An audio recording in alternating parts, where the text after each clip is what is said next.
8월 1일 첫 번째 주일 하나님 앞에 예배드리겠습니다. 일어나셔서 찬양하겠습니다.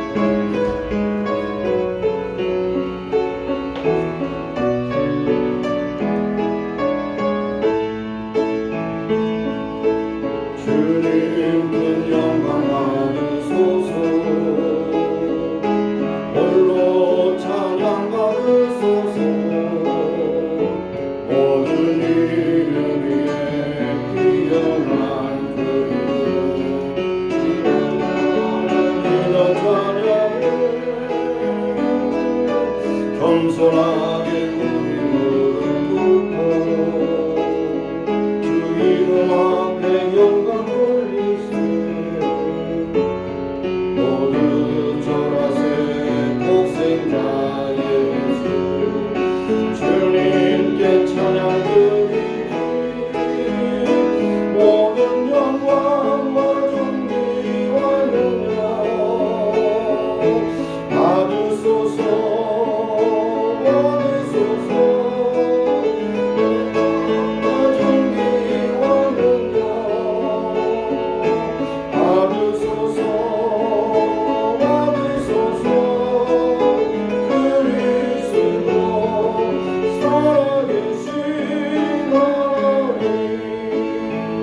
너로 광야의 길을 걷게 하신 것을 기억하라.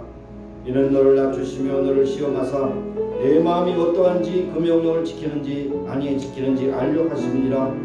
너를 낮추시며 너를 줄이게 하시며 또 너로 알지 못하고 내 열조도 알지 못하던 만나를 네게 먹이신 것은 사람이 떡으로만 사는 것이 아니요 여호와 입에서 나오는 모든 말씀으로 사는 줄을 너희도 알게 하려 하심이니라.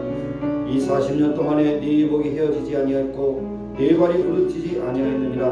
너는 사람이 그 아들을 징계한 같이 네 하나님 여호와께서 너를 징계하신 줄을 마음에 생각하고 네 하나님 여호와의 명령을 지켜 그대로 행하며 그를 경외할지니라.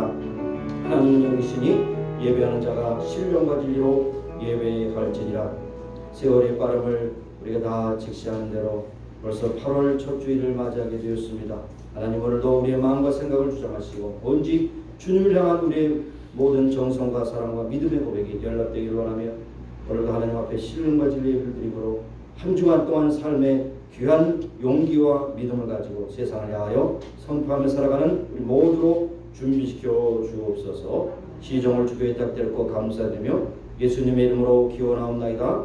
아멘. 소신체로 한 주간을 돌아보며 하나님께 참여하며 기도하시겠습니다. 하나님 아버지 오늘도 저희들을 처럼 사랑하셔서 불러주시고 예배자로 불러주심을 감사합니다. 이 세상에서 가장 귀한 것은 하나님 앞에 예배하는 것임을 깨닫고 주 앞에 왔나이다. 우리의 마음과 생각을 주장하시고 인도하시며 주 앞에 올려지는 예배가 되게 하옵소서. 먼저 우리 자신을 살펴봅니다. 한 주간의 삶을 돌아봅니다. 우리의 말과 행실에 있어서 하나님의 영광을 가린 것이 많사옵고 알고도 짓는 죄가 이렇게 많거든 모르고 짓는 죄까지 하면 얼마나 많은 것이 우리의 죄에 덩어리 끌린다. 하나님 우리의 모든 잘못과 과오와 불충함을 용서해 주시고 예수님의 볼로 깨끗하고 정하게 씻어 주셔서 오늘도 정한 제물 하나님께 드려지는 아름답고 복된 예배가 되게 하시기를 간절히 소원합니다. 한 시간도 그저 보내지 마시고 예수님의 볼로 깨끗하고 정하게 씻어 주시고 하나님 앞에 바르게 드려지는 예배자들로 삼아 주시옵소서. 예수님의 이름으로 감사하며 기도합니다. 아멘. 여호와는 자비로우시며 은혜로우시며 노하기를 더디하시며 인자하심이 풍성하시도다. 항상 정책지 아니하시며 너를 영원히 품지 아니하시리니 우리의 죄를 따라 처치 아니하시며 우리의 죄악을 따라 갚지 아니하셨으니 이는 하늘이 땅에서 높음같이 그를 경외하는 자에게 그 인자하심이 크심이로다. 하나님 오늘도 우리의 모든 추악하고 더러운 죄악을 예수님의 볼로 깨끗하고 정하게 씻어주셔서 오늘도 정한 제물로 주 앞에 드려지는 아름다운 예배가 되게 하옵소서. 예수님의 이름으로 감사하며 기도드리옵나이다. 아멘. 아멘. 앉으셔서 찬양하시겠습니다.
예수 크신 복음을 한 백성 눈께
사람들 가운데 택정하여 주시고 하나님의 자녀로 삼아주시고 천국 소망을 가지고 살 뿐 아니라 이 땅에 사는 동안 하나님의 자녀답게 살 수 있도록 날마다 말씀하시고 인도하시고 보호하시고 능력 주시고 또 공급하심을 다시 한번 찬송하고 영광을 돌립니다. 하나님, 오늘도 세상에 흉흉한 소식들이 많이 있는 가운데 특별히 많은 바이러스의 변종들이 많은 사람들을 위협하며 많은 사람들을 걱정 가운데 몰아가고 있습니다. 그런 중에 보이지 않는 바이러스도 보이지 않는 모든 우주 만물도 창조하시고 다스리시는 하나님, 우리를 보호하시고 인도하시기를 원하고 기도하며 특별히 이 세상에 많은 사람들이 죄악 가운데 살 때 그들에게 경고의 나팔로 이러한 재앙을 주심으로 저들이 다 깨닫고 주 앞에 돌아오고 회개하는 역사가 나타나기를 간절히 소원합니다. 하나님, 우리의 교회 주님께서 세우셨습니다. 피로가 부어사신 교회를 세우셨사오니 많은 중에 많은 것이 아니라 하나님께서 꼭 필요한 것으로 채워주시고 인도하시기 원해서 세워주셨사오니 교회 사명을 감당케 하시고 무엇보다도 말세에 요한계시록의 시대에 예수님의 재림하는 시대에 정말로 주님의 마음을 기쁘시게 하는 교회가 되기를 원하며 모든 성도들이 알복 교인들이 되기를 원하며 하나님을 기쁘시게 하는 교인들이 되기를 원하며 하나님께서 원하시는 뜻을 행하는 순종하는 교인들이 되기를 원하며 하나님께서 주장하시는 능력 있는 교인들이 되기를 간절히 소원하고 우리 교회를 통하여 세계 만방의 복음을 증거뿐 아니라 많은 사람들에게 소망의 등대가 되게 하시고 영혼의 안식처가 되게 하시고 구원의 방주가 되기를 간절히 원합니다. 오늘도 사랑이 없어서 굶주려서 방황하는 심령들이 많사고 길거리에는 정말 홈레스들과 또한 때로는 인생의 방향을 잡지 못하는 마약 중독자들과 그리고 인생의 참 의미를 깨닫지 못하는 그런 현실의 그러한 참 혈안이 되어 있는 방황하는 많은 심령들이 예수 그리스도를 믿고 저들의 인생이 바른 길을 가기를 원하는 그러한 역사가 나타나기를 원하며 이를 위하여 우리 각자가 그렇게 쓰임받기로 하며 우리 교회가 쓰임받기로 하며 지상에 세우신 모든 교회들이 그렇게 쓰임받기를 간절히 원합니다. 하나님, 오늘도 가정을 지켜주시고 자녀를 지켜주시고 평강을 주시고 은혜를 주시고 필요한 물질도 허락하셔서 가정의 주인이 되신 하나님께서 다스리시고 인도하시고 보호하시는 역사가 저희들의 삶에 풍성하게 임하게 하여 주옵소서. 세상은 이미 도덕의 도를 지나쳐 쌓았고 사람 때문에 인격을 지나쳐 쌓았고 세상의 무질서와 무감각과 무책임과 무능력이 파도한 가운데 있사오나 우리 가정에 자라는 자녀들 또 가정을 세우신 그런 하나님께서 섭리하심으로 말미암아 세상을 본받지 말고 마음을 새롭게 함으로 변화를 받아 아버지의 선하시고 기뻐하시고 온전한 뜻이 무엇인가 분별하며 살아가는 정련된 그런 거룩한 백성으로 삼아 주옵소서. 하나님, 우리가 사는 미국 땅 복주신 하나님 감사합니다. 워싱턴 정가로부터 모든 주에 이르는 그런 모든 행정부서에 세워주신 지도자들이 정말 하나님을 두려워하는 마음을 가지고 백성을 사랑하는 마음을 가지고 저들의 책임을 감당케 하여 주옵소서. 정치적인 야욕이나 저들의 어떤 개인적인 욕망이 이끌어서 저들의 그 모든 지위를 남용하는 자가 되지 않게 하시고 하나님을 두려워하고 심판날에 주 앞에 서서 저들의 모든 행동과 저들의 삶을 다 낱낱이 고백하며 심판받을 것을 두려워하게 하시고 주 앞에 바로 쓰임받게 해주시기를 원합니다. 그래서 이 나라가 정말로 청교도들이 눈물 뿌려 세워진 나라이므로 세계만방의 복음을 전하는 마지막 세에 쓰임받는 나라가 되기를 간절히 원합니다. 우리의 조국을 균형해 주시고 8월은 특별히 우리의 8.15 광복을 생각하는 달이므로 아버지 하나님께서 함께 하시지 않았다면 이 지구상에서 대한민국은 없어질 수밖에 없는 그러한 풍전등화같이 꺼질 수밖에 없는 등불이오나 주님께서 심지를 돋구셔서 공의를 저 앞에 놓고 있지만 또 해방을 맞게 하셨습니다. 하나님, 우리의 좋은 긍휼을 입으시고 남북의 분열을 위해서 많은 진통 어려움과 고통을 겪고 있나이다. 특별히 가장 큰 피해자는 북한 동포인 줄 압니다. 저들이 아픔과 괴로움 탄식을 들으시고 저들의 울부짖음을 들으시고 저들의 배고픔과 굶주림으로 또 박해받고 죽음의 위협을 받으면서도 선한 싸움을 싸우며 믿음을 지키는 성도들의 기도를 들으셔서 통일을 주시고 세계만방에 복음을 증하는 나라로 쓰시기를 간절히 소원합니다. 하나님, 오늘도 세계도처에서 복음을 증하는 성수님과 함께 하시고 저들을 보내신 하나님께서 저들에게 필요한 물질도 건강도 은혜도 능력도 영역도 더하셔서 하나님께 주신 사명을 끝까지 감당하여 하나님께 칭찬받는 귀한 사례 열매를 맺게 하여 주옵소서. 오늘 모든 순서를 통해서 하나님께 영광과 찬미를 돌게 하시고 찬양 중에 구하시는 여호와의 그 능력과 임재하심을 우리의 마음 가운데 감동으로 베풀어 주시기를 원합니다. 오늘도 말씀을 전하는 또 설교자에게 긍휼을 베풀어 주셔서 하나님 말씀을 올바로 바르게 끝까지 아름답게 증거할 수 있도록 역사해 주옵소서. 감사드렸고 예수님의 이름으로 기도드렸나이다. 아멘.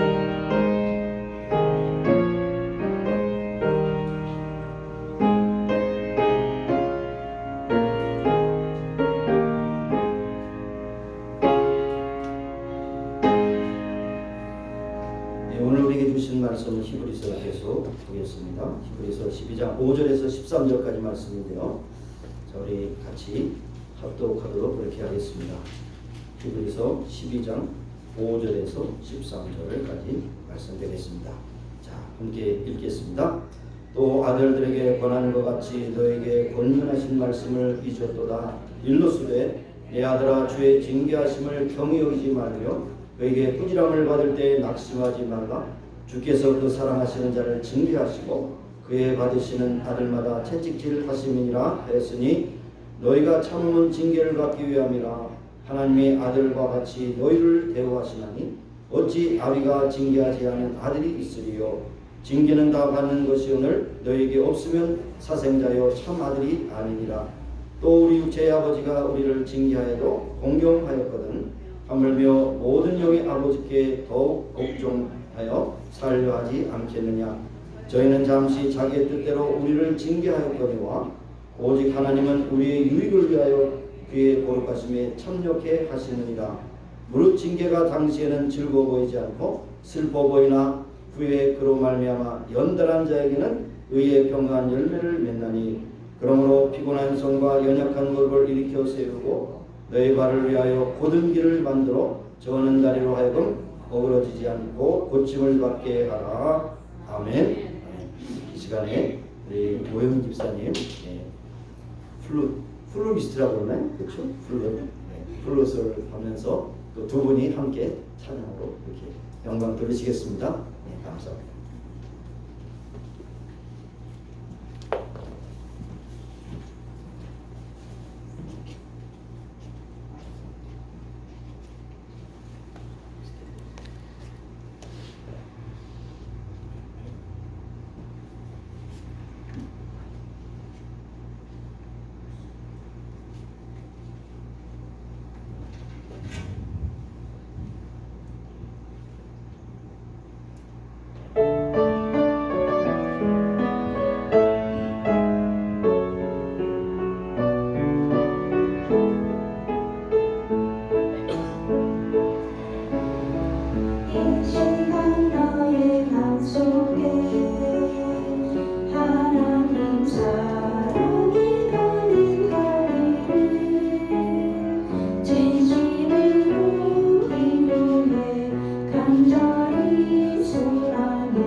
오랜만에 피아노 외에 다른 악기를 들으니까 참 감회가 새롭습니다. 근데 제가 보니까 우리 모영 집사님이 제대로 소리를 내는 거 아시죠? 계속해서 기회 있을 때마다 찬양에 동참해 주시면 감사하겠습니다. 자, 오늘 징계의 의미라고 하는 그런 내용으로 말씀을 전하기를 원합니다. 이 세상에 야단 맞기를 원하는 사람 한 사람도 없죠. 왜 야단을 맞습니까? 잘못했기 때문에 야단을 맞는 것이죠. 왜 야단을 칩니까? 잘못하는 것에서 고치고 제대로 살으라고 하는 것입니다. 그런데 너무 야단만 맞고 칭찬을 받지 않는 어린이는 커서 주눅이 들어가지고 항상 눌림에 있습니다. 그러나 반대로 칭찬만 받고 야단을 맞지 않는 아이들은 지가 되게 똑똑하고 잘난 줄 알고 교만에 빠집니다. 그래서 이것이 정말로 밸런스를 잘 맞춰야 되는데, 이 세계에서 가장 위대한 교육 백과가 어디 있느냐 하면 잠언입니다.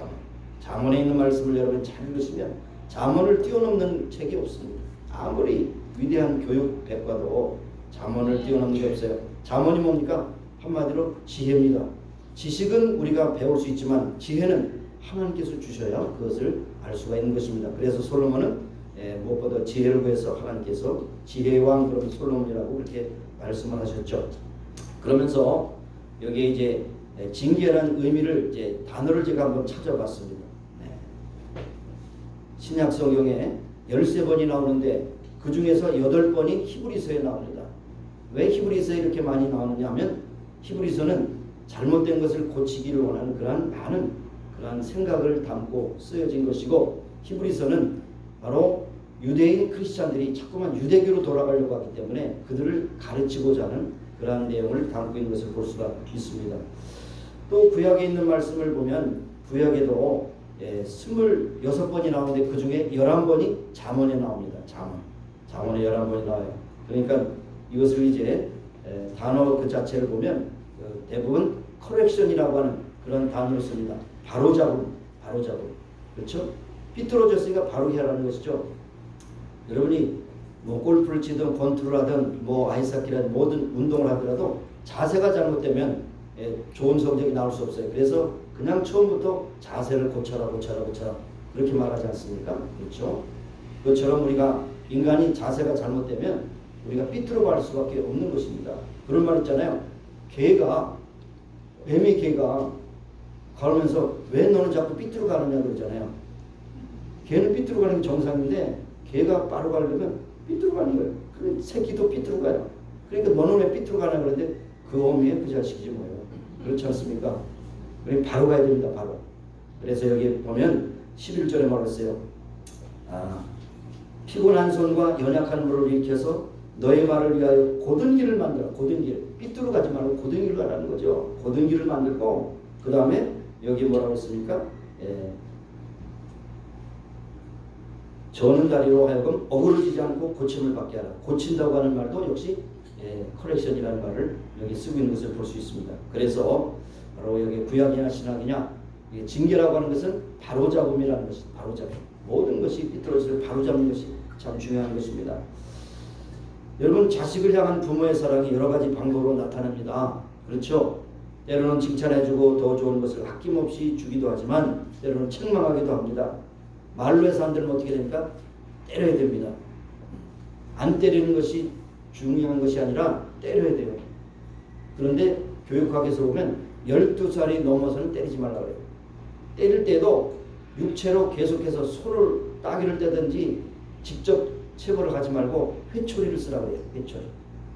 근데 회초리를 써서 심지어는 영국의 그 명문가에서는 매 맞는 방이 따로 있다고 합니다. 지금 있는지 없는지 모르겠어요. 그리고 매 맞는 것도 굵은 거, 간 거, 회초리 이렇게 세 종류. 그래서 아이들이 잘못했을 때 남이 볼 때 체벌을 하는 것이 아니라 그 아이를 데리고 가서 그 방에 들어가서 묻습니다. 내가 왜 맞아야 되는지 아느냐? 모르면 얘기해주고. 그렇기 때문에 내가 맞아야 되는데 어떤 매로 맞을 거냐? 몽둥이로 맞을 거냐? 중간으로 맞을 거냐? 아니면 휘초리로 맞을 거냐? 네가 택하라. 몇 대를 맞을 거냐? 네가 택하라. 이건 선택해요. 몇 때리는 것도 몇 대 맞겠다. 안 맞는 거는 없어요. 그 방에 들어가면 무조건 맞아야 돼. 매 맞는 방이니까. 그래서 매 맞고 그 다음에 가르칩니다.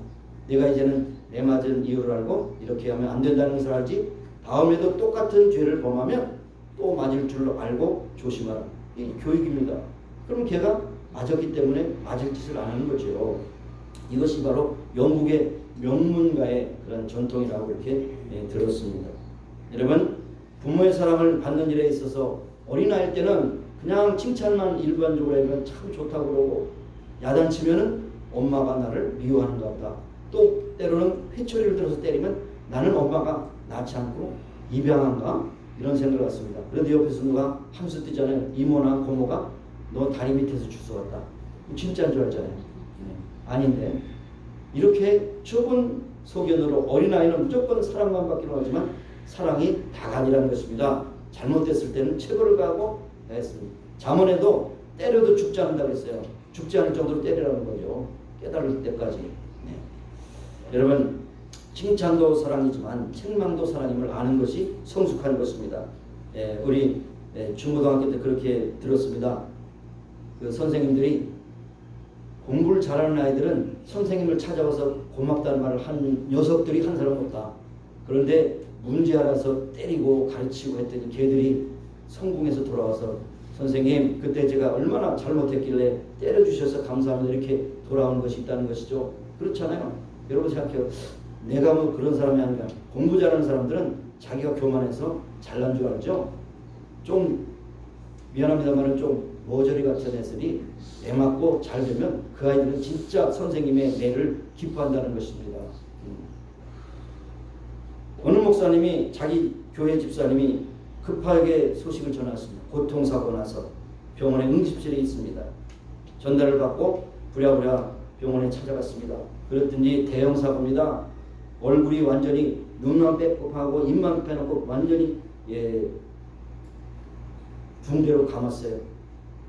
한쪽 눈만 내려놓고 너무 졸지당한 일이기 때문에 너무 심해서 뭐라고 위로할 말이 없습니다. 목사님이. 그래서 가만히 손을 붙잡고 이제 기도했더니 그러면서 집사님 어떻게 된 일입니까? 그랬더니 그 집사님이 목사님의 얼굴을 바라보면서 눈에는 눈물을 흘리면서 얼굴을 감은 붕대가 적셔집니다. 목사님의 손을 꼭 붙잡고 조용히 불립니다. 목사님 염려 마세요. 괜찮습니다. 죽지 않고 살았습니다. 그러면 딱 한 마디를 더 왔다는 것이죠. 하나님이 너무 오래 참으셨죠. 이 말씀 한마디에 다 들어가 있습니다. 집사로서 제대로 사명 감당하지 못하고 자기 마음대로 살고 멋대로 살고 말씀 듣지 않고 이래서 결국 오래 참으셨다는 겁니다. 여러 가지 원인을 주셨지만 못 알았다는 거예요. 그래서 결국에는 대형 사고를 통해서 죽지 않을 정도로 하나님께서 치셨다는 겁니다. 그래도 돌이키지 않을 수 있지만 매를 들고 하나님의 징계를 알고 돌이켰다는 것이 참 귀한 것입니다. 여러분 우리는 어떡합니까? 하나님께서 나에게 아직도 참고 계시는 거 여러분 기억하시죠? 아니면 기다리지 못해서 이제는 징계 채찍을 드실 날이 가까운 것을 여러분 기억하십니까? 깊이 생각해 봐야 됩니다. 오늘 본문의 말씀은 우리에게 말합니다. 내 아들아 주의 징계를 경여하지 말며 그의 꾸지람을 받을 때에 낙심하지 말라. 징계받을 때 그것을 시시한 거로 여기지 말라는 것입니다. 심각하게 받아들이는 겁니다. 깊이 생각하는 것입니다. 그 징계 속에 하나님의 깊으신 뜻이 무엇인가 기억하라는 것입니다. 그런데 사고나 어려움을 당할 때에 물론 여러 가지 요소들이 있겠지만 이 뜻이 무엇인가 분명히 생각해야 됩니다. 그리고 의미를 생각하지 않고 그냥 아유 재수없이 이런 일이 당했네. 자기 힘으로 벗어나려고 노력하면 우연이라고 생각하면 자기 반성이 없으면 하나님께서 그 징계를 또 다른 면으로 또 가격하실 겁니다. 이거는 성경이 말하는 것이고 우리 경험이 말하는 거 아닙니까? 이래서 하나님의 뜻을 깨닫지 못하고 징계를 계속받는 것은 우리에게 미련함이 더한 것입니다. 징계를 그래서 경히 여기지 마라. 시시한 거로 여기지 마라. 이러다 말겠지라고 여기지 말라. 그러나 반대로 꾸지람을 들을 때요 또 할 것은 낙심하지 마라. 왜냐하면 하나님께서 소망을 주시기 위한 것이다 라고 하는 것입니다. 이것이 또한 하나님의 사랑이요 거기에 하나님의 뜻이 있고 사랑과 인내가 있다는 것입니다. 어떤 분 그래요. 고난은 위장된 축복이라고 그래요. 고난의 이면에는 축복이 준비되어 있는데 고난만 보면 쓰지만 그러나 고난의 이면에는 하나님의 축복이 있다는 것입니다. 그래서 위장된 축복이라고 이렇게 말하죠. 그래서 여러분 고난을 당할 일이 어려움이 당할 일이 있을 때 좌절과 낙심해서는 안 됩니다. 더욱이 중요한 것은 불평하거나 원망해서는 더더욱이 안 됩니다. 저는 세상에서 돈 주고 과외 공부를 시키면서 참교육을 하는 어머님을 한 분 알고 계셨는데, 다 지나간 얘기지만 저도 과외 공부를 좀 했을 때 부자, 그런데 얘가 아주 문제합니다. 근데 부잣집 아들이 공부를 잘못해서 이제 과외 공부를 같이 하는데, 이 어머니는 항상 과외 공부 선생을 만나고 돌아오면 이런 질문을 합니다. 너 오늘 몇 대 맞았냐? 뭘 배웠냐가 아니라 너 몇 대 맞았냐? 그래서 한 대도 안 맞았어요. 그러면 이상하다. 너 맞을 짓을 분명히 했을 텐데, 숙제도 안 했을 텐데, 가르치는 도 안 했을 텐데. 그래서 한 번은 과외 공부 선생님을 찾아와서, 이 어머님 그렇습니다. 선생님 제발 우리 아이를 때려주세요. 때려주세요. 그리고 다음에 또 묻습니다. 선생님이 너 때렸냐? 네, 맞았습니다. 회초리 맞았습니다. 왜 맞았냐? 숙제 안 해서요. 외우라는 단어 안 외웠어요. 맞았습니다. 어우 잘됐다. 여러분 요즘 같으면 놀랄 일이죠. 과외 공부 선생님 돈 줬는데 애를 때려요? 금쪽 같은 아이에게 손 댄 게 아니라 회초리 때렸어요. 말이 안 되죠. 아마 고소하려고 그럴 겁니다. 그래서 교육이 안 되는 겁니다. 오늘날 교육이 안 돼요. 필요할 때는 맞아야 됩니다. 왜냐하면 맞을 짓을 했기 때문이죠. 우리도 마찬가지입니다. 하나님의 말씀을 계속 와서 순종하라고 하지만 순종하지 않으면 하나님께서 어떤 방법으로 매를 때리십니다. 여러분 그 매를 귀하게 여기시고 받아들이시고 회개하는 여러분이 되시길 바랍니다. 그러므로 왜 이러한 것이 나에게나 어려움을 주시느냐 원망하는 여러분이 되지 않기를 바랍니다. 낙심하는 여러분이 되지 않기를 바랍니다. 분명히 하시길 바랍니다. 징계야말로 하나님의 사랑의 표입니다. 사랑하기 때문에 징계하신 겁니다. 그래서 오늘 그 사랑하는 자를 징계하시고 그의 받으시는 아들마다 채찍질 하심이니라. 그렇습니다. 사랑하기 때문에 징계하셔요. 아들이기 때문에 징계하십니다. 요즘에 뭐 아이들 교육이 엉망입니다. 그래서 요즘에는 지나가는 그 중학생 아이가 담배를 피면 얀마 대가리에 피도 안 말랐는데 무슨 담배냐 그랬다가 중학생한테 맞아요. 맞습니다. 요즘에 고딩이가 무서운 게 아니라 중딩이 무섭고 이제는 초딩이가 더 무서워요. 초딩이가 무섭습니다. 그러니까 내 자식이 아니면 타이를 수가 없어요. 그런데 어느 날 지나가는데 아이들과 어울려서 자기 아들이 담배를 피고 있거든요. 그러니까 누구를 야단치겠습니까? 야 이놈아 너 이리 와라. 그리고 따로 가서 야단치죠. 집단으로 야단칠 수 없잖아요. 야단칩니다. 왜요? 내 자식이기 때문에. 그렇기 때문에 야단치는 겁니다. 마찬가지예요. 하나님께서도 우리를 징계하시는 것은 미워하시기 때문이 아니라 사랑하기 때문에 야단치시는 겁니다.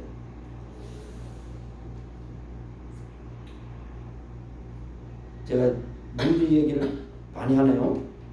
유명한 부흥산 무디에게 하루는 어떤 여자 교인이 찾아왔습니다. 찾아와서 이런 얘기합니다. 제가 아무리 범죄해도 하나님이 저를 그대로 놔두시던데요. 그러니 하나님은 계시지 않든지 아니면 하나님 우리를 벌하시지 않는 사랑의 하나님인 걸 분명합니다. 그렇게 얘기를 하더랍니다. 무디가 이제 징계에 대해서 얘기했을 때. 그래서 부인이 이렇게 얘기하기를 지금 신문을 갖고 한참 묵상하다가 무디는 이렇게 합니다. 자매님은 스스로 그리스도인이 아니라는 사실을 증명하고 있습니다. 왜요? 제가 교회를 얼마나 출석하는데요. 부인이 반문하자 무디는 다시 이렇게 말합니다. 자매님, 아들이 계속 잘못된 길로 갈 때 그냥 보고만 있습니까? 그럴 수는 없지 않습니까? 하나님도 마찬가지입니다. 자녀이기 때문에 하나님이 우리를 징계하시는 겁니다. 자녀를 사랑하는 부모는 자녀를 잘못을 방관할 수 없습니다. 자녀이기 때문에 사랑의 채찍과 매를 들어서 바로 가르치는 것처럼 하나님의 자녀들도 그대로 방관하시지 않습니다. 우리의 삶 속에 하나님의 징계가 올 때 그것을 징계로 확신할 때 낙심하지 마시고 징계가 하나님의 사랑이심을 아시기 바랍니다. 예, 하나님이 징계하지 않고 죄를 짓는데 그대로 아신다면 세상 말은 버린 자식이요. 하나님께서 분명히 치실 겁니다. 그래서 오늘 분명히 말합니다. 본문에 참 아들이 아니다는 거예요. 사생자라는 겁니다. 참 아들이 누굽니까? 징계를 꾸지람을 받고 채찍질을 받는 것이 참 아들이요. 반면에 꾸지람도 없고 징계가 없다면 아들이 아닙니다. 사생자입니다. 그러므로 여러분 때로는 믿지 않는 사람들은 잘 살던데요. 네, 그렇죠. 잘 삽니다. 왜 잘 살까요? 하나님을 믿지 않기 때문에 잘 살고 두 번째로 하나님의 아들이 아니기 때문에 잘 사는 겁니다. 네, 두고 보시기 바라요. 마지막 심판 때 그들의 심판이 얼마나 아프고 괴로운가 하는 것을 그때 보고 할 겁니다. 그러나 하나님께서는 기회를 주십니다. 그들도 회개하고 돌아오기를 기대하고 기다리십니다. 그러나 끝까지 안 돌아오다면 하나님의 심판대 앞에서 지옥에 떨어질 수밖에 없다는 것입니다. 그래서 로마서 1장에 보면 이런 말씀이 계속되죠. 1장 여러 부분에 그렇게 말씀합니다. 하나님의 영원하신 능력과 신성이 만물에 분명히 보여 알게 되나니 그러므로 저희가 핑계치 못할지니라. 하나님을 알 때 하나님을 영원롭게도 아니하며 감사치도 아니하고 그 생각이 허망하여 미련한 마음이 어두워졌나니 24절에 이러므로 하나님께서 저희 마음을 정욕대로 더러움에 내어버려 두사 저희 마음의 몸과 서로 욕되게 하셨나니 26절에 이어서 하나님께서 저희를 부끄러운 욕심에 내어버려 두셨으니 그랬어요. 내어버려 뒀다는 건 심각한 겁니다. 아들이 아니기 때문에 내어버려 두는 거예요. 아들이면 경책하고 징계하고 때려서라도 고치게 한다는 것입니다. 여러분 마지막 날에 영원한 심판이 있습니다. 여러분 그렇기 때문에 반드시 하나님의 심판들에 설 것을 알고 여러분이 중간중간마다 하나님께서 경책하시고 징계하실 때 바르게 여러분의 자세를 교정하실 수 있는 여러분이 되시기 바랍니다. 여러분 부모님이 기르실 때 아이들에게 체벌을 갈 때 애들한테 애를 때리면 마음이 시원하시죠? 시원하시죠? 아니요. 때리는 부모님이 더 마음이 아픈 거예요.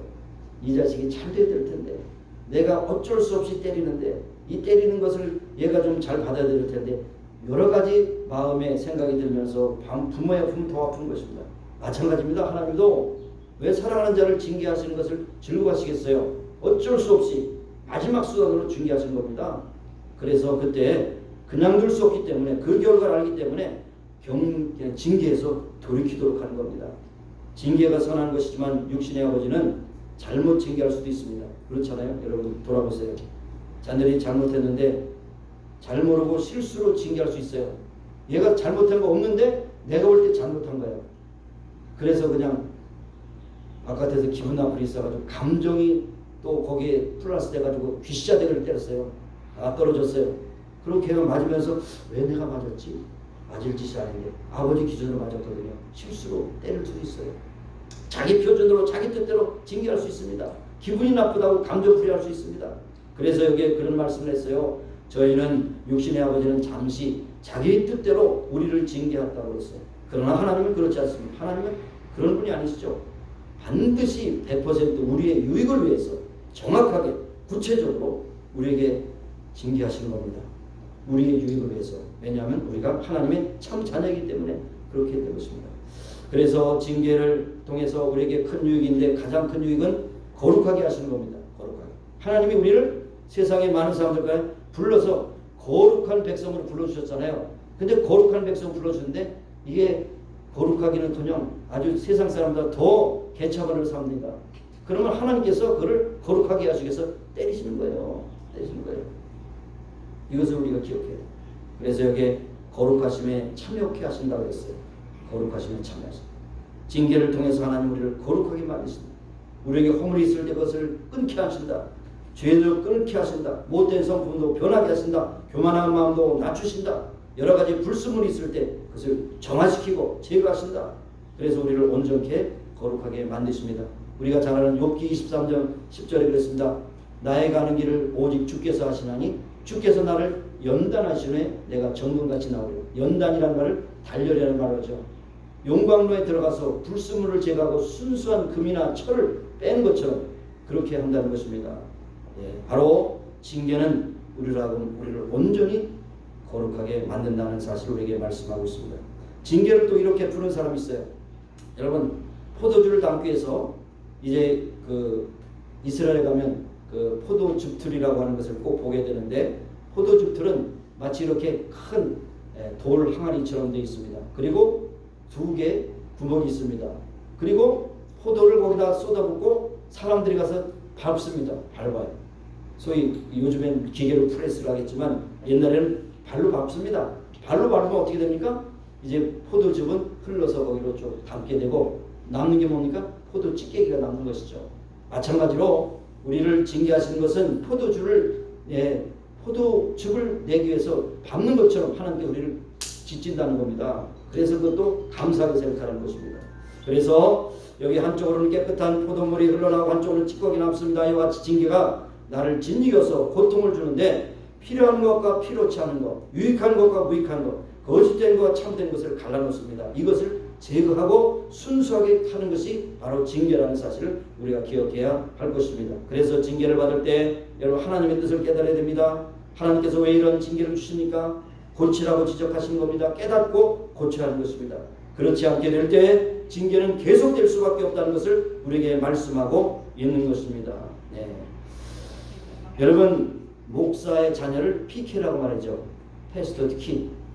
그 다음에 선교사의 자녀를 MK이라고 말해요. MK. 그런데 상시 목사의 자녀들과 선교사의 자녀들이 문제가 많습니다. 아니 목사는 사명 따라서 하지만 자녀들이 무슨 죄가 있다고 너는 이것도 하지 마라 저것도 하지 마라 교회 가서는 조심해라 싸워서 맞들 터져도 너는 때리지 마라 얼마나 그래서 어떤 경우에는 목사의 개는 교회에서 지도도 안 된다 그러잖아요. 굉장히 어항 속에 있는 것 같아요. 그러니까 그냥 막 분이 나가지고 막 그냥 나쁜 짓도 막 하고 그럽니다. 아버지는 그걸 또 아이고 어떻게 그 얘기를 하려고 하는 것이 아니라 어떤 목사님의 따님이 안 믿는 남자와 눈이 멀어가지고 연애를 하는 것이에요. 아버지는 그것을 긋고 말립니다. 목사님이 눈물로 말려도 어떻게 지 좋다는데 결국에 졌습니다. 제 뜻대로 결혼했습니다. 아닌 게 아니라 10년 동안 제 마음대로 살았습니다. 10년 동안 교회를 안 다닙니다. 목사의 딸이 안 다닙니다. 왜냐하면 남편이 안 다니고 그 시집 식구가 절대 반대하니까 못 다녀요. 그런데 외아들이 어느 날 병들었습니다. 하나님 앞에 간절히 기도하고 회개하는 것이 아니라 끝까지 불순종으로 살았습니다. 그런 결국에 아들이 죽었습니다. 그때야 비로소 정신 차리고 교회를 찾아와서 하나님 앞에 회개하는 것이 아니라 왜 하나님께서 어찌 이럴 수가 있습니까? 하나뿐인 내 아들을 왜 죽여야 합니까? 회개는 하지 않고 원망하는 겁니다. 목회의 자녀라는 사실도 잊어버린 채 넋두리 하는 것입니다. 그래서 듣다 못해 그 담임 목사님이 이렇게 한마디 했습니다. 당신과 같은 사람은 그 정도 얻어 터져야 10년 만에 교회 나오는 걸 하나님이 어떻게 하시겠어요? 저도 이렇게 자신있게 말할 수 있을 것 같아요. 목사의 딸이 불신자와 결혼해서 세상 마음대로 살다가 외아들이 죽었는데 그것을 가지고 하나님을 원망한 내가 그렇게 해야 하나님께 돌아오기 때문에 얻어 터져야 너는 마땅하다. 저도 그렇게 말할 수 있을 것 같아요. 시험이 될 거죠. 여러분 그 정도가 아니라고 제발로 교회 찾아오지 않으므로 하나님께서 그런 방법을 취하신 겁니다. 왜 사건이 이루어졌습니까? 하나님은 우연한 것이 없어요. 하나님은 필연입니다. 그리고 더 나아가서 필연이라는 말이 좀 듣기 어려우면 섭리입니다. 하나님은 100% 섭리입니다. 섭리. 하나님은 실수가 없으신 하나님이에요. 반드시 어떤 사고에 메시지가 있는 것이죠. 그래서 결국에는 그 얘기를 듣고 맨 처음에는 저항했지만 마침내 무릎을 꿇고 회개를 하였다는 것입니다. 우리가 생각해야 됩니다. 왜 우리 민족이 이런 비극을 당해야 하느냐? 북한 땅에 자유를 얻은 지 70일이 지났습니다. 북한 땅에는 공개처형이라는 제도가 있는데 죄질이 안 좋은 사람을 공개처형할 때에 눈을 가리고 총을 쏘고 때로는 칼로 죽이기도 하고 요즘에는 기독교인들이 가장 피해자가 되는데 그런 방법도 있다고 해요. 기독교인들을 산 사람 위에다가 용광로에서 쇳물을 빼다가 위에다 붓는답니다. 쇠가 녹는데 어떻게 되겠어요? 사람이. 그 정도로 박해를 받는 것이 지금 북한 동포들입니다. 그런데 왜 하나님이 그런 것을 보고 그냥 묵과만 놨습니까? 역사에는 우연이 없습니다. 역사는 하나님이 주관자가 됩니다. 이 땅이 남북으로 갈라져서 북한 땅에 자유를 이룬 것은 이 땅의 기독교인들의 죄에 대한 하나님의 징계라는 것을 우리가 기억해야 됩니다.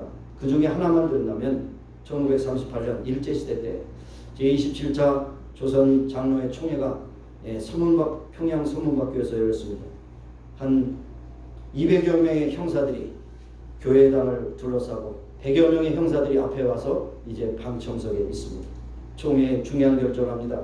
신사참배를 할 것이냐 말 것이냐. 그런데 결국에 그 총회에서 신사참배는 국계에 대한 의례와 같이 그것은 하나의 의식이지 그것은 우상숭배가 아닙니다 라고 결정을 했어요. 총회에서. 그 당시에 교세를 보면 한 40만 명의 크리스찬들이 있었는데 70%가 장로교 교인들이었습니다. 이 굉장히 지금도 뭐 장로교에서는 장자교단이라고 그렇게 크게 얘기하지만 가장 큰 우를 범하는 것이 장로교단이죠. 그 다음에 감리교단이 우를 범하는 것입니다. 자, 그래서 신사참배가 죄가 아니라고 결정한데 거기까지가 아니라 신사참배를 반대하는 목사들을 다 제명해버렸어요. 주기철 목사 제명하고 심지어는 주기철 목사 평양신학교에 나왔다는 학적까지도 말소시켜버렸어요. 나중에는 회복했지만요. 그래서 결국 역사가 그렇게 되었습니다. 반대하는 장로들도 면직해버렸습니다. 일본 사람들은 쾌거를 불렀죠. 역시 잘했다. 그래서 예배 전에 황궁예배를 하면서 예배를 시작했고 사도신경을 하면서 예배를 시작했고 이렇게 했습니다. 왜냐하면 형사들이 감시하니까. 이게 뭡니까? 그래서 결국 하나님의 징계가 떨어진 것이고 특별히 그렇게 융숭했던 평양의 그런 모든 교회들이 다 문을 닫고 남한으로 다 피난올 수밖에 없고 남북이 분열돼서 지금도 사실 심각하게 신사참배를 위해서 하나님 앞에 합당한 회개를 하지 못하고 있습니다. 그냥 그때는 어쩔 수 없이 그렇지 뭐 어떡하나 다 묵가고 넘어가지. 하나님께 보실 때 아직도 회개의 양이 차지 않았어요. 신사참배에 대한 회개양. 그래서 북한 땅에 고통이 있고 남한도 고통이 있는 것입니다. 역사도 역사지만 개인적으로 생각해 보시기 바라요. 왜 하나님이 나를 징계하시나? 온전케 대할 부분이 무엇인가? 게으른 부분이 무엇인가? 나약함이 무엇인가? 교만함이 무엇인가? 못된 성품이 무엇인가? 아직도 끊지 못한 죄가 무엇인가? 하나님 앞에 엎드려 우리가 심각하게 생각해 봐야 됩니다. 그리할 때 징계를 통해서 오히려 하나님은 온전한 신앙으로 나를 만들어주시고 성숙케 하시고 거룩해 하시는 것입니다. 더욱더 하나님을 기뻐하시는 사람이 되게 하시고 하나님의 은혜와 축복을 누릴 수 있도록 하고 의와 평강의 열매를 맺는다고 하는 말씀이 여기 있습니다. 무릇 징계가 당시에는 즐거워 보이지 않고 슬퍼 보이나 후에는 그로 말미암아 연달할 자에게는 의의 평강한 열매를 맺나니라고 말씀하셨습니다. 징계를 통해서 하나님이 기뻐하신 신앙의 열매를 아름답게 맺기 위해서 때로는 가지치기와 같은 아픔이 있다는 것입니다. 예수님께서도 말씀하셨습니다. 포도나무 비유를 통해서 무릇 과실을 맺는 가지는 더 과실을 맺게 하려 이를 깨끗게 하시느라. 깨끗게 한다는 것은 프루닝이에요. 가지치는 것입니다. 열매를 맺지 않는 가지는 과감하게 끊어버릴 때 견실한 가지가 더 많은 풍성한 열매를 이게 붙어서 결실도 못하고 양분만 뺏어갑니다. 잘라버립니다. 잘라버려요. 여러분 우리에게도 열매 맺는데 방해되는 것, 잘못된 습관, 게으름, 죄악된 본성 이것을 하나님께서 제거하십니다. 이것이 징계입니다. 이것은 우리에게 유익입니다. 가지치는 같은 괴로움과 고통이 있습니다. 그러나 그것은 징계요 우리를 유익한 유익입니다. 여러분 진주조개 좋아하시죠? 진주의 가장 큰 진주는 1,000억짜리도 있다고 해요. 1,000억짜리. 1,000억짜리. 얼마나 귀하길래 1,000억이니까. 그런데 뭐예요? 인공 진주는 1,000억짜리 없어요. 자연산이 진짜예요. 자, 진주 만드는 과정을 한번 살펴볼까요? 진주가 조개입니다. 조개에 깔끔한 모래가 들어옵니다. 그런데 그것을 뱉을 능력이 없을 때 그것은 상처를 내는 것입니다. 그러면 그 속에 모래가 들어갔으니까 인조조개를 할 때도 일부러 모래를 인공으로 넣어줍니다. 그것을 진주패라고 해요. 진주패. 그러면 부드러운 조갯살에 깔깔한 모래알이 들어갔으니까 얼마나 아프겠어요. 조개는 두 가지 선택이라고 합니다. 하나는 그 깔깔한 모래를 상처를 덮는 일을 시작합니다. 그런데 그것이 한 번 덮는 게 아니고 수천 번 덮는다고 해요. 우리가 보기에는 그냥 조그만 알 같지만 나름대로 또 덮고 또 덮고 또 덮고 그래서 많이 덮을수록 큰 진주가 되는 거예요. 그러나 다른 선택이 있습니다. 이 조개가 모래로 인한 고통을 이기지 못할 때는 결국 그 조개는 병들고 죽게 되는 것입니다. 징계가 우리 안에 있을 때 우리는 모래알이 오는 것처럼 그것을 또 깨닫고 기도하고 회개하고 나갈 때는 진주와 같이 아름다운 열매를 맺지만 그것을 무시하고 불평하고 회피하면 결국 그것이 우리의 인생의 파멸이 된다는 사실을 진주를 통해서 우리에게 말씀해 주시는 겁니다. 여러분 징계가 여러분 속에 있습니까? 앞으로 당할 때도 있을 것입니다. 그럴 때 우리는 하나님의 뜻을 위하여 기도하고 나가야 됩니다. 회개해야 됩니다. 진주가 만드는 것처럼 회피하고 피하면 결국 파멸입니다. 파멸입니다. 이것은 제 얘기가 아니고 하나님의 말씀입니다. 여러분 징계가 여러분에게 떨어졌을 때 회개하고 기도하시기 바랍니다. 또한 그 가운데서 열심히 주님을 섬기기 바랍니다. 진주와 같은 아름다운 열매를 맺는 그러한 기회가 될 것입니다. 그러나 그 아픔을 통해서 더러운 것이 제거되고 주님을 기뻐하신 열매를 맺게 되고 그리고 성숙하게 되는 것입니다. 이제 본문으로 돌아갑니다. 12절 13절에 이렇게 말씀하지 않습니까? 그러므로 피곤한 손과 연약한 무릎을 일으켜 세우고 너의 발을 위하여 곧은 길을 만들어 저는 다리로 하여금 어그러지지 않고 고침을 받게 하라. 그렇게 말합니다. 징계 가운데 하나님의 뜻을 깨닫고 그 뜻을 이름으로 온전케 되라. 온전케. 징계를 통해서 나음을 입고 징계를 통해서 고침을 받고 징계를 통해서 어그러진 그 발을 곧게 하고 힘들고 어려워도 피곤하도 무릎을 꿇고 그 다음에 계속해서 나가야 한다는 것입니다. 제가 징계를 겸손히 받고 하나님의 뜻을 깨닫고 회개하며 저는 다리로 하여금 어그러지지 않고 고침을 받고 그럴 때 참으로 하나님의 기뻐하시는 거룩한 사람, 온전한 사람, 열매 맺는 사람, 성숙한 사람이 되는 것입니다. 이와 같은 귀한 은혜를 누리시는 여러분과 제가 되기를 간절히 소원합니다. 아멘. 기도하시겠습니다. 괴롭고 힘든 일을 당할 때에 어찌할 줄 몰라 하지만 여기에 또 하나의 크신 하나님의 뜻을 깨닫고 겸손히 고개 숙이며 회개하는 우리가 되게 하옵소서. 우리를 사랑하시는 그 사랑으로 우리를 거룩히 하시고 열매 맺게 하신 하나님의 깊은 섭리가 있음을 깨닫게 해주시고 징계를 통해서 주신 하나님의 음성을 듣게 하시며 그 뜻을 이루게 하시고 징계를 통해서 더욱 거룩하게 하시며 더욱 아름다운 열매를 맺게 하셔서 그래야 징계를 통해서 하나님의 더 큰 사랑과 더 은혜를 체험하는 우리 모든 진정한 믿음의 자녀들이 다 되게 하옵소서. 예수님의 이름으로 감사하며 기도합니다. 아멘. 찬양하시면서 예배 말씀 드리겠습니다.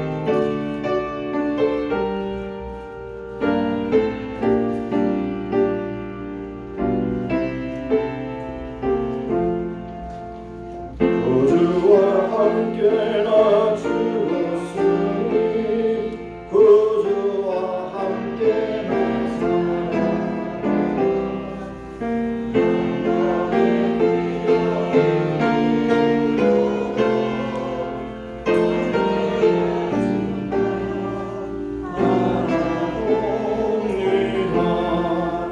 언제나 주는 날 사랑하사 언제나 새 생명 주시나니 영광의 기약이 이르도록 언제나 주만 알아봅니다. 좀 빠르게 보겠습니다. 마음속에 시험을 받을 때와 무거운 근심이 있을 때에 주께서 그때도 같이 와서 언제나 나를 도와주시네. 언제나 주는 날 사랑하사 언제나 새 생명 주시나니 영광의 기약이 이르도록 언제나 주만 알아보니. 네, 4절 일어나서 부르겠습니다. 내 몸의 약함을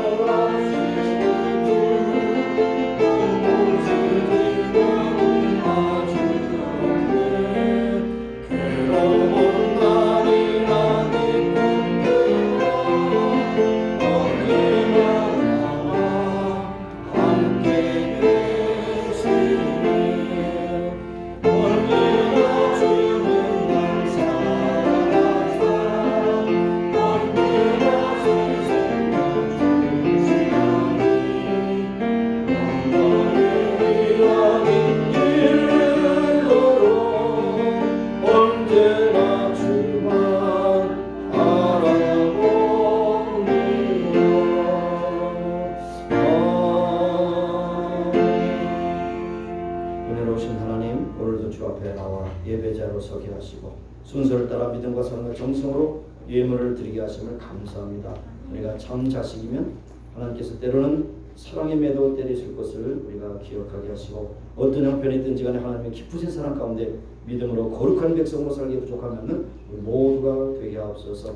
또한 주안의 삶을 살 때 하나님의 자녀답게 살게 하시고 하나님의 뜻을 따라 순종하는 삶을 살아가는 우리 모두가 되게 하옵소서. 예수님의 이름으로 감사하며 봉헌기도 드려옵나이다.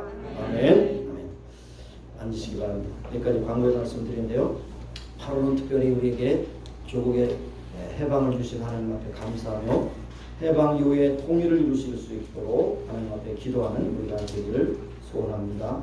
오늘 찬양해 주신 우리 노영 집사님, 깜짝 놀라는 그런 탤런트를 왜 숨겨두고 신고를 하지 않았는지 계속해서 찬양대 찬양 없을 때마다 계속해서 플루스로 찬양하시면 좋을 것 같습니다. 동의하십니까? 감사합니다. 자, 오늘 감사합니다. 그렇다고 여기 두 분 나온 것을 무시하는 건 아니에요. 이분들이 없었으면 여기 빛나지가 않아. 그렇죠? 네, 다 빛나는 얼굴을 가지고 사시기 바라겠어요. 자, 8월달 우리가 특별히 조국에서 특별히 기도하시는 여러분이 되시길 바라겠습니다. 네, 지금 8월에 휴가철에 여러분 안전사고에 유의하시길 바라고요. 면역에 주의하시고 자가 면역 건강하시고 잠 잘 주무시고 또 때로는 영양을 잘 공급하시고 그렇게 하셔서 좀 튼튼한 여러분 되시기 바랍니다. 오늘 우리 강 목사님 동생분이 등록하셨어요. 할렐루야. 감사합니다. 강영란 그리고 김충식 형제님. 지나가실 때도 우리 게 교인인데 이렇게 인사하세요. 인사하시고 반갑게 맞이하시기 바랍니다. 강 목사님도 마찬가지로 삐지지 마시기 바랍니다. 그래요. 자, 어쨌든 그렇게 하시고 다음 주일 예배 후에 목양 견영으로 모이도록 하겠습니다. 한 달 좀 넘으시죠? 한 달은 너무 길고 21일이 딱 좋습니다. 3주 잘 다녀오셨습니다. 감사합니다. 자, 우리 이제 마지막으로 일어나셔서 네? 아니야, 아니야, 거기요? 알아요. 우리 제자예요, 제 제자. 감사합니다. 일어나셔서 우리 치유를 해서 기도하시고 마지막 찬양으로 축도로 마치겠습니다. 하나님 아버지 감사합니다. 주님께서 함께 하시고 역사하시고 아버지 일어나서 기도하고 찬송하게 하셨습니다. 아버지 하나님 우리의 연약한 부분에 손을 얹고 기도합니다. 아버지 하나님께 건강케 하시고 건강케 하셔서 하나님 영광의 축도로 충성하는 우리가 되기를 소원합니다. 아버지 오늘도 질병의 짐을 가지고 이 자리에 나왔다 할지라도 주님 저들을 오르만져 주시고 치유의 강선을 빚어주사 깨끗하게 고쳐주고 건강케 하셔서 하나님 영광에서 아름다운 우리를 충성되게 살아가는 모두가 되게 하여 주시옵소서. 이 자리에 나오지 못한 믿음의 식물과 함께 하시고 저들을 오르만져 주시고 인도하셔서 깨끗하게 고쳐주고 건강케 하셔서 하나님 영광에서 좀 정결하게 은혜롭게 쓰임받는 동역자들의 삶을 살아주시고 인도하여 주셔서 창조주 하시고 아버지 여기로 하시고 치료자 되신 주님을 찬양합니다. 역사하시고 인도하셔서 깨끗하게 온전하게 고쳐주시고 건강케 하여 주시옵소서. 아버지 함께 하시고 주님을 찬양하며 감사드리며 예수님의 이름으로 기도합니다. 아멘. 하나님 우리를 지으셨습니다. 우리를 만드셨습니다. 우리를 계속해서 지탱케 하십니다. 오늘도 연약한 위에 손을 얹고 기도합니다. 하나님 치료하시고 새롭게 하시고 강건케 하셔서 건강 가운데 하나님께 영광 돌리는 귀한 믿음의 동역자들로 살게 하옵소서. 이 자리에 질병의 짐을 가지고 왔습니다. 하나님 위로하여 주시고 치료하시고 지혜와 주셔서 건강케 회복시켜 주시옵소서. 이 자리에 나오지 못한 우리 믿음의 식구들 가운데서 병 가운데 힘들어하는 심령들 찾아가셔서 만나주시고 그들을 위로하시고 치료하여 주옵소서. 예수님의 이름으로 감사하며 기도드리옵나이다. 아멘.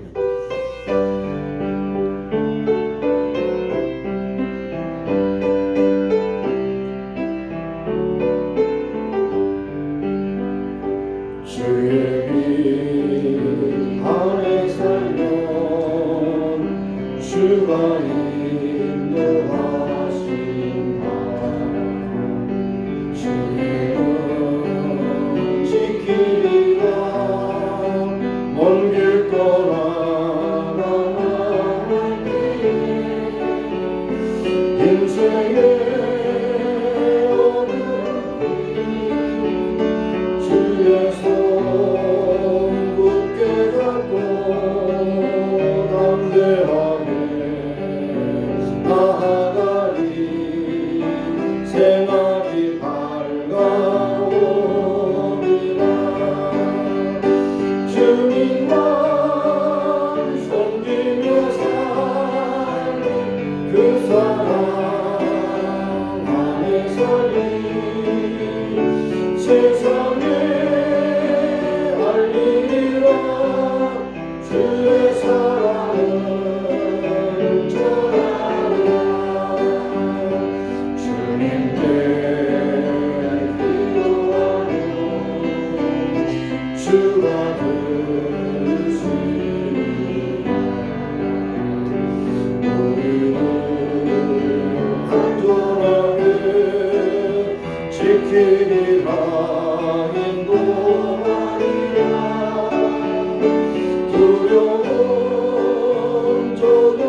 주님께서 함께 하셔서 삶의 걸음걸이를 주장하시고 지금까지 인도하신 하나님, 주님 앞에서 늘날까지 건강과 기쁨 가운데 승리하게 하시고 하나님의 진리 가운데 거하는 귀한 내분이 될 수 있도록 축복하여 주시고 우리에게 귀한 일꾼으로 삼아 주옵소서.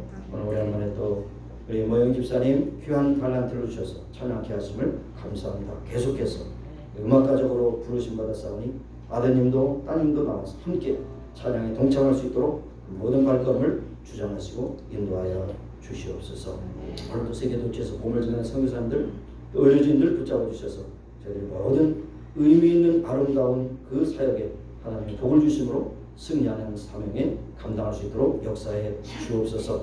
지금은 우리 구주 예수 그리스도의 무한하신 은혜와 하나님 아버지의 극진하신 사랑하심과 성령님의 교통하심 임재하시고 충만케 하심이 이제 모인 중에가 온 교회에 지금부터 영원까지 함께 하시기를 예수님의 이름으로 축원하옵나이다. 아멘.